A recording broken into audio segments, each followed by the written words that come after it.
Hi, everyone. Welcome to episode 3 of the Sheroes Project. I'm Anika Iyer, and I'm thrilled to have you join us in hearing from our incredible Shero, Shalini, and she's going to tell us about her stories and experiences as a woman in technology. So Shalini is currently the global head and director of product solutions at YouTube, where she is responsible for the success of YouTube partners in the entertainment, music, and gaming industries. Previously, she was a technical director at Pixar, where she worked on blockbuster films like A Toy Story and A Bug's Life, which are staples of my own childhood entertainment. So I think that's pretty awesome. Thank you so much for joining us today, Shalini. Yes, thank you, Anika. Thank you for having me. Yeah. So I'd like to first take you back to your days at IIT Bombay, the Indian Institute of Technology, where there weren't that many girls studying computer science. In fact, you were one in a class of 35 men, which is a daunting ratio, to say the least. So can you take us through your journey and tell us a little bit about what brought you to IIT, what challenged you, what surprised you, what excited you? Yeah. Well, so my journey into computer science began, as I was telling you, Anika, about when I got really interested in movies. I lived in Bombay, so it was the center of Bollywood, and I always wanted to be part of Bollywood in some way. And I realized that I saw this movie that Pixar had put out in 1982, which actually got an Academy Award. It was a short film about toys, and it was all computer graphics and computer animated. And I looked at it and I said, wow, like I could use my math and science skills to really make movies and be part of this media culture. And so that's what really prompted me to do computer science. And the best place to do it in India was at IIT, so I really worked really hard to give the exams and get in. And when I joined, I think I was on seventh heaven. And I think the hardest part for me after I joined, or the shock, if you will, was that I was the only girl in a group of 35 boys in that class. And in my whole batch, we were 10 girls out of 300 boys. So it was a pretty abysmal ratio, and I don't think that those ratios have gotten much better. And so the hardest part for me was really, like, all these guys were like in these study groups, studying together, passing around notes, discussing, the next topic, and I was by myself. And so that, I think, was the hardest part. And to overcome that, I really had to be very persistent about knowing that this is my end goal. And I really want to get there. I really want to make movies, and I really want to use my talent to create these great stories that can come into a theater. And so that kind of kept me going. And then eventually, of course, I made friends with a lot of the guys. The other women, we kind of banded together to make sure that we had our own study groups, and that kind of really helped make the experience really fun. I think, at the end of it. Yeah, that persistence definitely paid off by the fact that you got to end up at Pixar and tell those amazing stories through technology. Yeah. So let's actually move to your time at Pixar, where you spent 6 years as a technical director, working on these films, like I said, that I think everyone that I know has watched multiple times. And so it's really cool to see somebody who is behind the magic of those films. Can you tell us a little bit about the specific types of projects you worked on at Pixar and how you enjoyed the company while you were there as well? Yeah. So the company was amazing, and at that time there were very few companies that actually blended art with technology, and Pixar was one of those few where you could find these creators which on their roller skates, kind of with red hair, alongside PhDs in computer science, just working hand in hand to figure out what's the best way to tell a story that technology can then aid, but then that makes the story come alive. So it was really amazing to be able to do that at that time.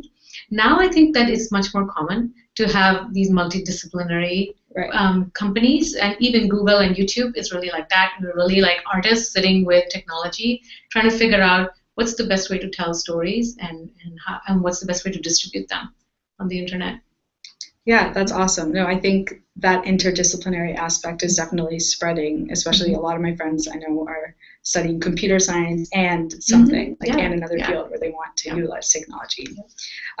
So moving on to your current role as the Director of Product Solutions at YouTube, your role is basically to monetize and distribute video-based entertainment. So can you break that down a little bit for us? And also, maybe tell us about how much technical content is involved in your role. Because while you don't spend your day-to-day work coding in front of a computer, you definitely utilize technology in unique ways. Right. Yes. So my entire team is computer scientists. They're all computer scientists. Some of them do code still, so we do have engineering, but a lot of them are really more consultants now. And what they're doing and what I'm doing is really thinking about how does technology, just like I did at Pixar, but I was coding there still, but how does technology really aid in storytelling? And so like my team will go out and work with companies like Disney, but at a much smaller scale. People like Dustin Sandhelm, I don't know if you guys watch them. I'm sure you watch a lot of creators on YouTube. And we're like constantly working with them to say, how can virtual reality help you tell a better story? How can augmented reality help you tell a better story? How can you integrate better with YouTube through APIs and make sure that as you are telling these stories, there's a real-time input that's coming from your user base and that you're modifying your stories based on that. So even though we're not coding, we're very much in the depth of technology and using that to help our creators and our storytellers to engage more effectively with their audiences. Yeah.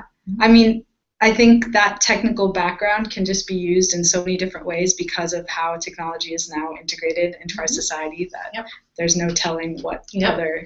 I think technology is the backbone of everything now. Yeah. So it's impossible to get away from it. Yeah, exactly.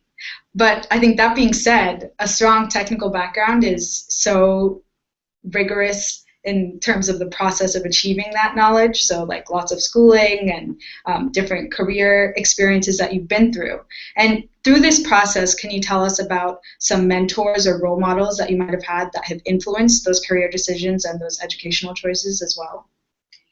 Yeah, I think over the past, so when I started, of course, my mentor were my parents, my dad being a scientist. He actually had at that time, the first silicon graphics machine in India, which at that time was the only machine that was capable of rendering graphics. And so he encouraged me a lot into like just testing out for myself what computer graphics could actually do. And my mother was, very creative in her spirit, and so she constantly inspired me to see, okay, how can you blend technology with art to come up with something truly unique and amazing? So those were like my early childhood mentors. And I think over work, I've had so many mentors just helping drive my career, like really thinking about what's unique about me and the skills that I bring, and how can I apply it in a setting that has a larger impact. Yeah. And so, sometimes we get caught up in, I want to be like this person, or I want to be, I see a lot of girls, for example, say, I want to be like, those guys are so aggressive, I want to be like them. And so should I just be more aggressive, and will that help me be part of it? But I think that what we always look for and what I've always been guided towards is just be you, because everyone has their own unique strengths and skills, and really that's what's the biggest value that you bring. And so I think inside of you, your mentors as well, like they should always be coaching you as to thinking, what is that uniqueness in me that only I can tell? What is the story that only I can tell that is important for people to hear? And just be you and just tell your unique story. Yeah, no, and I think I have certainly found, and probably a lot of my friends and classmates also, that sometimes, especially in college, where there aren't as many personal interactions with professors and other colleagues as there have been in smaller classes earlier on in our education, it sometimes takes more work to build those connections and find those people who can teach us how to approach, future education in our careers. But it's definitely worth it once we get to those points. Yes, mentors are really strong guides. Yeah. So over the course of your career, you had these amazing mentors, and you also have these stories from such cool companies, especially in our opinion. What has been some, or maybe even just one, of the most rewarding and exciting technical projects that you've been a part of? There have been many. I think the one that I always cherish is the making of A Bug's Life, where I was a technical director, and what that meant in those days was really providing, the technical build-up of the characters, so building them up in 3D, using 3D modeling software, applying what we call the rendering, which is really applying the physics of lighting on these models so that they can actually bring the scene alive. And so that was what I did for A Bug's Life. And my first child was born during that movie. And so in the movie, we actually had credits at the end, which was called Babies Born During Production. I think we called it Production Babies. And so, not only my name was in the credit, but my daughter's name, Sonal, was also in the credit. And so that's just like, it was amazing experience for all of us who had babies. No, it must be. Making of that I movie. wish I was a production baby. Yeah. How cool would it be to see your name on credits of such a cool movie? Yes, I think that was pretty amazing. Yeah. It's very clear that you have had such an enjoyable time through your study of computer science, and now in your career you still find it so exciting.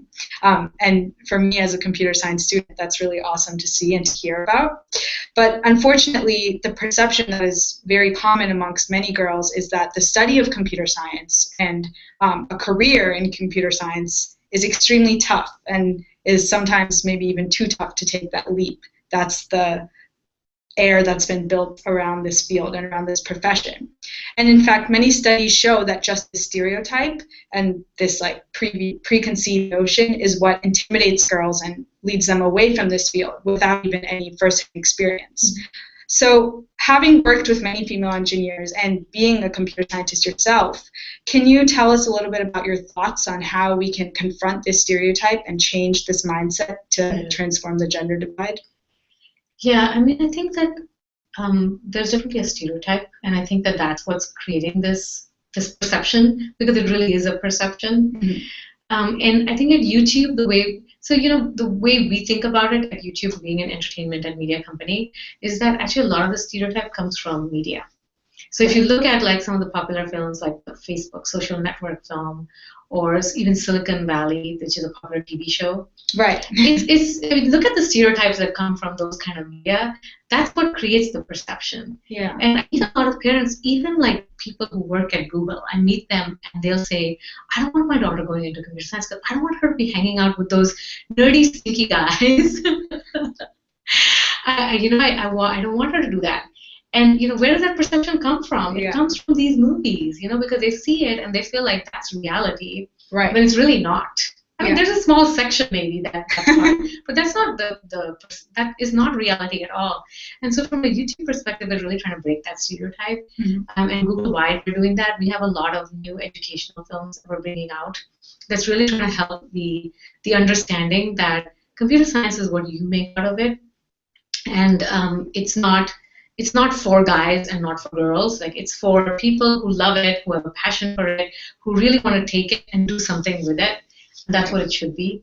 Yeah, no, I totally agree. In fact, I think I've found just through the classes that I've taken and the projects that I've worked on is that what I find most exciting about computer science is kind of the opposite, is that working together with people and solving problems together and sharing like the difficulties and the struggles when you can't figure things out, and then also sharing the excitement. Yeah. And it's very much the opposite of like sitting in a cubicle coding by yourself. That's right. Which is what I think a lot of people see in the media and take to be true. Yeah, that's true. And computer science really is very collaborative. Yeah. I mean, I think even at Google, like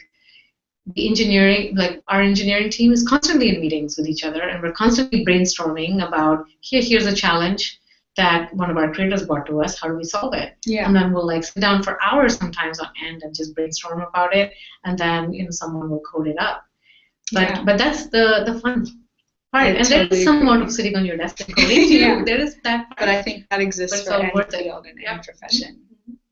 Thank you so much for sharing your story and your experiences. I think it was amazing for all of us to hear about both your cool technical work as well as your opinions and your experience with being one of 35 men in a room and still coming out and loving the subject. So now I'd like to open it up to Q&A. We have a few people here who would love to ask you some of their own questions. So feel free to take it away. Nandika, maybe do you want to start? Okay, so I'm Nandika. I am a rising freshman at Harvey Mudd College. And I'm planning to study computer science. My question is, how is being like the only girl or one of only a few girls when you're in school as a student different than that same kind of imbalance, but when you're a employee and when you're in the workforce? I mean, being a minority has its pluses and minuses, I guess. And some of it stays the same in the sense that if you're conscious of it, then others are conscious of it. So I think it behooves us not. Like, I never think about it. I never think that, oh my gosh, I'm in a room and there are only men with me. Like, I only focus on what are the skills and the values that I'm bringing. And they may be different. They are clearly different from what the other people are bringing. But I just focus on that. I focus on my values and the skills that only I can bring. And that really helps me not worry about anything else, not worry about who's in the room, or do they look like me, or do they look different. I mean, all of us are different in a way or the other, right? There may be someone from a different country and he's the only one from that country, and that may be a perception that's playing on them. So I think it's just part of it is up to us.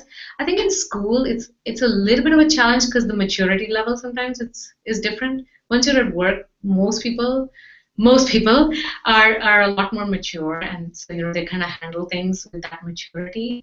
And sometimes in schools, that maturity is still coming. And so that my biggest advice on that would be really find people who you can gel with and be open with, and they become your support system.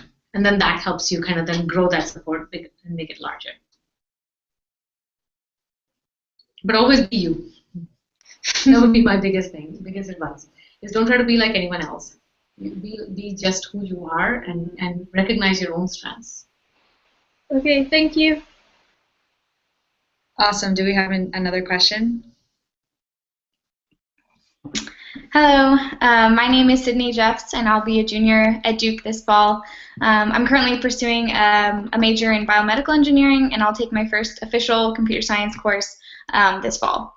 So clearly you've had a lot of success in your career, and clearly that comes from a resilient and determined spirit, I would say. Could you speak to a time or times when you faced opposition or felt a lack of support from a superior or even family and friends, and how you reconciled the disparity between your own ambitions and those which they may have had for you? Okay, so I guess there are two questions. One is like friends and family having a different aspiration from me as opposed to myself. And then there is like how did you handle like a work situation maybe where you wanted to do something? Sure, yeah. Those are the two questions. So the friends and family aspirational thing, I never faced that as much. I think that sometimes people, like, if they're saying it, it's because they have a certain stereotype in their mind, and they feel like it'll be best for you if you did things in a certain way to match that stereotype. And so I think it's just up to you to like say, hey, these are my end goals. Do you agree that those are good goals to have? Just I always make it very principled. And if so, then do you agree, like, if with this step I would be able to accomplish those goals?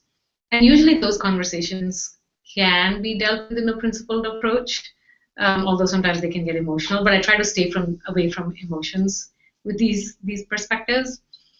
And at work too, I kind of follow similar protocols. And I'll tell you like a story. Like as technology solutions team, we actually sit in partnerships, which is the team that works with creators. So it's a very business-focused organization, with my team being the technical arm of it. And about a few years ago, I raised up the proposal that we really need not only just technical people working with partners, but we actually need engineers in our team that are developing technologies for some of these partners and our own internal teams. And that was unheard of. And I met a lot of opposition doing it. But the way, and even my own superiors, like my immediate superiors, were against it. But I actually, my VP of engineering, who was not my direct superior, but he was super supportive. And he said, this clearly makes sense, let's just do it. And he actually gave me the head count for this team, to start this team a few years ago.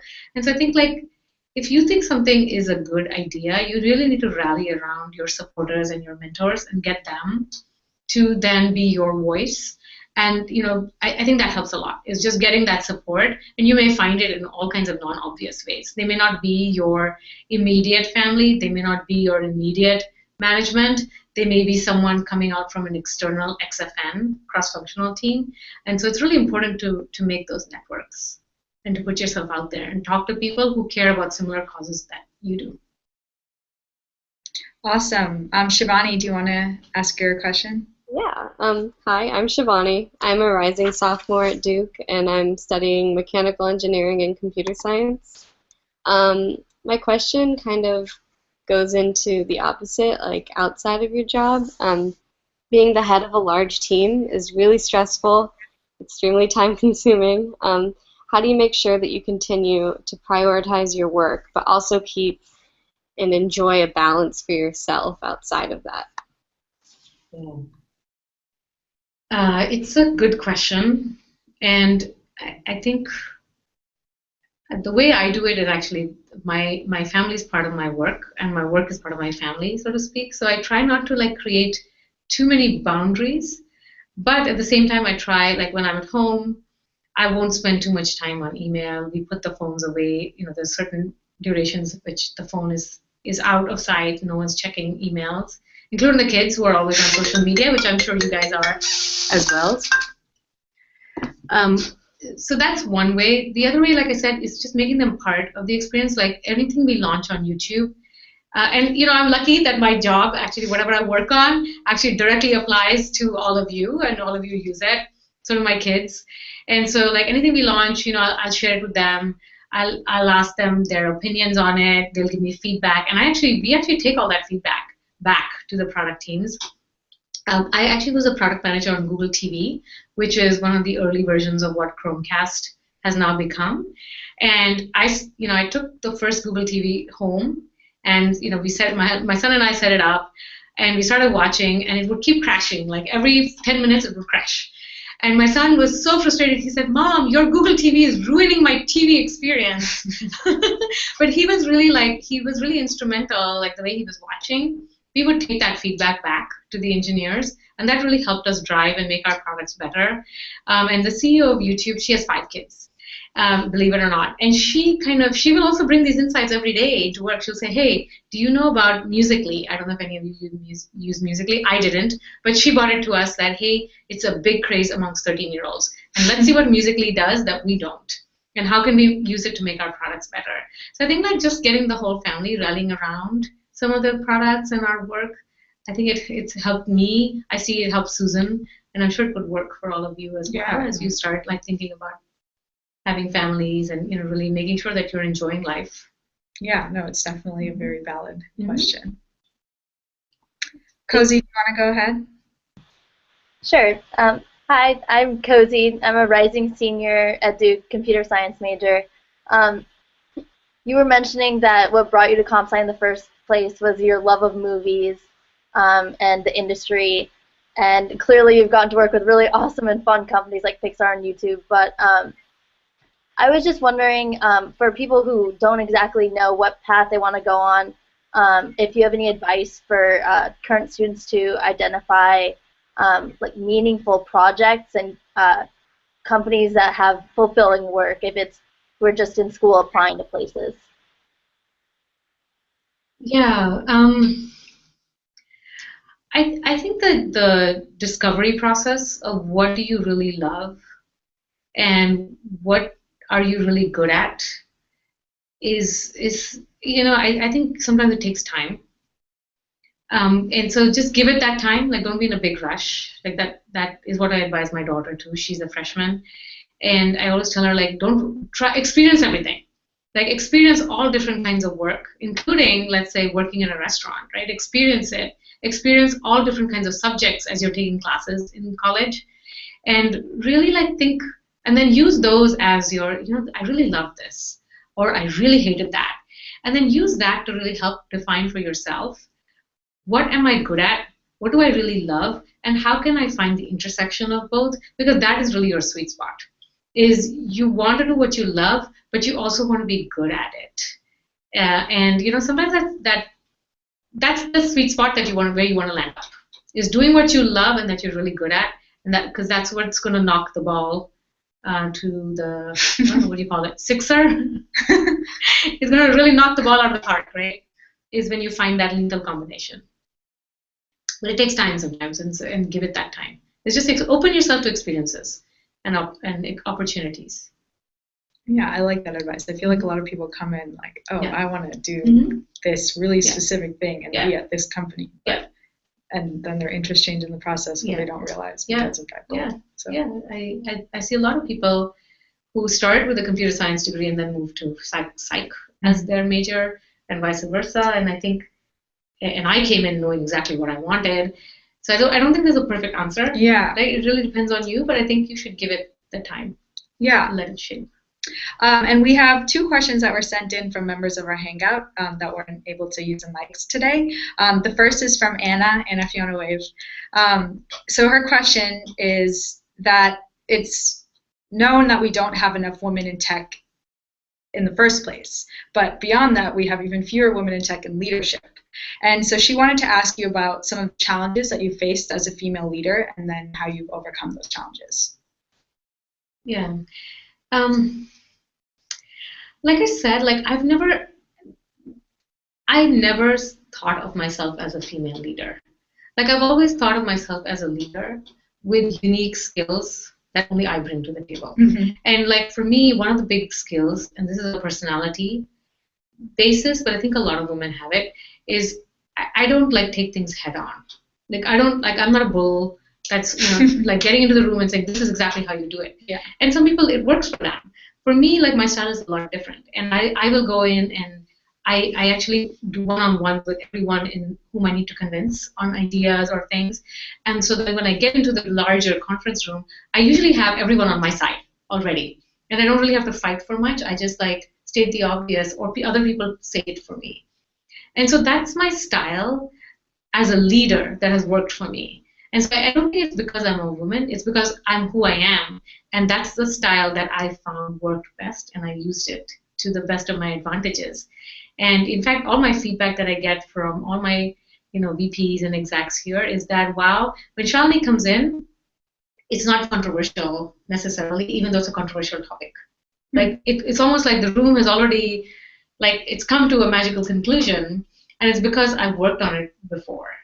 Right, so that's a style that works for me. So for some people, like they like to go in with all their data and all their facts, and then they kind of just go boom, boom, boom, boom, boom, and then the whole room kind of either says yay or nay, and that works for them. So I think you have to just find what works for you, and not focus on the fact that I'm female or I'm from so and so place or I'm different. I think it's everyone has a strength, and you should utilize your strengths to your advantage. That's good advice. We also have another question from Krista. Hi, Krista. So Krista wanted to know if there were ever times where you felt inadequate during your career in technology. And if you have felt that way, how did you get past that feeling? I feel like that a lot sometimes. Even today, I think, all of us are vulnerable. I think every leader, anyone you ask, in their moments, they have vulnerabilities. They feel like, am I doing the right thing? Sometimes you're making big decisions that can affect millions of lives. And, like a lot of decisions we make on YouTube to leave certain videos up versus taking certain videos down can affect a lot of people. And so those are not decisions that anyone can say, I'm fully competent and I know exactly how to do it, because everything is moving so fast and we don't know. We don't know what the answers are. We don't know how it's going to shape out tomorrow. But you just have to have confidence that whatever you're doing it with the best of intentions, and that you do have the values and the skills to make those decisions as anyone else could. And so maybe you're in the best position to make it. Yeah. But I think we all have days like that, where we feel like, maybe I'm an imposter. Maybe I'm not as smart as I think. But I think that everyone has that. And so I think that you just have to work through it.